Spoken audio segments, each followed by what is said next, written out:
نحمده ونصلي على رسوله الكريم أما بعد أعوذ بالله من الشيطان الرجيم بسم الله الرحمن الرحيم يا أيها الذين آمنوا لا تأكلوا أموالكم بينكم بالباطل صدر جلسہ محترم سامعین اور میرے پیارے ساتھی، میں نے آپ لوگوں کے سامنے سورہ نساء کی آیت نمبر 29 پڑھی ہے۔ اس مناسبت سے میری تقریر کا عنوان ہے جہیز کے نقصانات۔ محترم سامعین، جہیز ایک ہندوانہ رسم ہے۔ آج کل سبھی کے زبان پر ہے کہ جہیز سماج کا ناصر بن چکا ہے، لیکن ہم میں سے کتنے لوگ ہیں جو نہ جہیز لیتے ہیں اور نہ دیتے ہیں؟ ہاتھ اوپر اٹھا سکتے ہیں۔ سماج سے اس ناصر کا خاتمہ اسی وقت ممکن ہے جب ہم بولنے کے ساتھ ساتھ اس پر عمل کرنے والے بن جائیں۔ ہم سب لوگوں کو ایک ساتھ جہیز کے خلاف کھڑے ہونا چاہیے۔ جہیز مانگنے کے انداز نرالے ہیں۔ آج کل ڈگری کے اعتبار سے جہیز کی مانگ بڑھتی جا رہی ہے۔ اگر لڑکا انجینئر ہو تو مانگ اس کے حساب کا، اگر لڑکا ڈاکٹر ہو تو مانگ اس کے حساب کا۔ اگر ہم چوری چھپے بھی مانگتے ہیں تب بھی وہ غلط ہے۔ مانگنے کے انداز تو دیکھیں، میرے بیٹے کو مرسیڈیز گاڑی میں گھومنے کا شوق ہے۔ سمدھی جی چائے کی دعوت پر آئے ہیں، کم سے کم بڑے لڑکے کو جو ملا وہ آپ کو دکھا دوں۔ محترم سامعین، اگر شان و شوکت یا عمارت کے اظہار کے لیے جہیز کا اہتمام کیا گیا ہے تو ناجائز ہے۔ اگر نامود و نمائش، شہرت یا تفکر کے لیے اس کا اہتمام کیا گیا ہے تو ناجائز ہے۔ اپنی بیٹیوں کو وراثت سے محروم کرنے کے لیے اس کا اہتمام کیا گیا ہے تو ناجائز ہے۔ فضول خرچی کی حد تک اس کا اہتمام کیا گیا ہے تو ناجائز ہے۔ جہیز ایک دوسرے کی دیکھا دیکھی رسم ہے۔ اگر دیکھا دیکھی رسم کے طور پر اس کا اہتمام کیا گیا ہے تو ناجائز اور حرام ہے۔ طاقت نہ رکھتے ہوئے بھی قرض لے کر اس کا اہتمام کیا گیا ہے تو ناجائز ہے۔ اگر تعاون، ہدیہ اور صلہ رحمی کے طور پر دیا گیا ہے تو جائز ہے، مگر کب؟ جب اس میں شان و شوکت کا اظہار نہ ہو، نامود و نمائش کا جذبہ نہ ہو، اسراف تفریط کی حد تک اس کا اہتمام کیا گیا ہو۔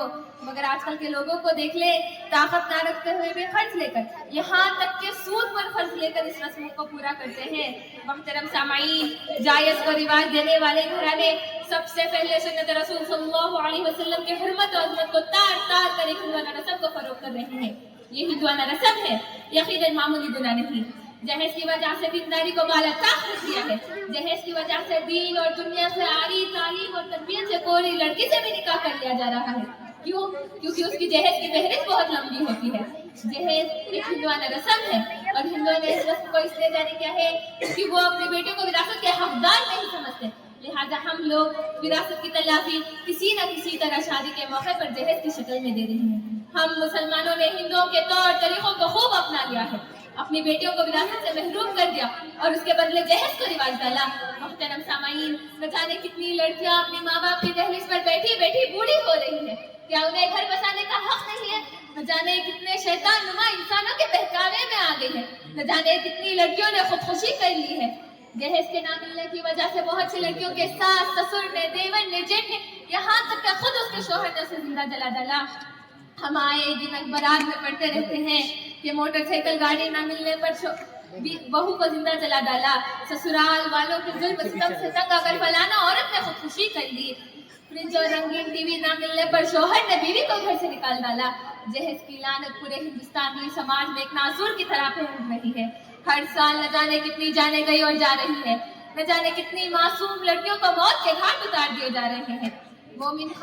مومن نے اپنی بیٹی کے انتقال کے وقت کہا تھا کہ ان کی بیٹی بھی جہیز کی کمی کے بھیٹ چڑھا دی گئی۔ اب آیا یاد آئے آرام جان اسنا مرادی میں، اب آیا یاد آئے آرام جان اسنا مرادی میں، کفن دینا تجھے بھولے تھے ہم سامان شادی میں۔ محترم سامعین، بہت سارے باپ اور بھائی اپنی بیٹی اور بہن کی رخصتی کے لیے، سماج کی جھوٹی شان و عزت کے لیے بہت سے ناجائز ہتھ کنڈے اختیار کر کسی نہ کسی طرح جہیز کا سامان پورا کرتے ہیں۔ ان کے دل پر کیا گزرتی ہوگی؟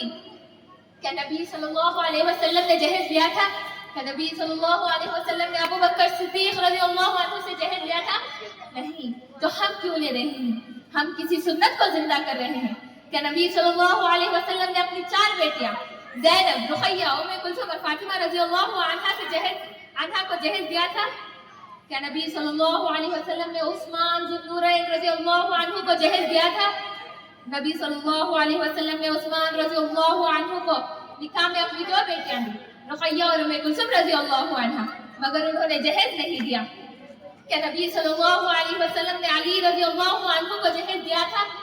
فاطمہ رضی اللہ عنہ کو جو ملتا ہے اس کے متعلق حدیثوں میں آتا ہے کہ نبی صلی اللہ علیہ وسلم نے فاطمہ رضی اللہ عنہ کو ایک سفید اوڑھنی، چادر، ایک مشکیزہ اور ایک چمڑے کا تکیہ جس میں اکثر گھاس بھری ہوئی تھی بطور جہیز دیا۔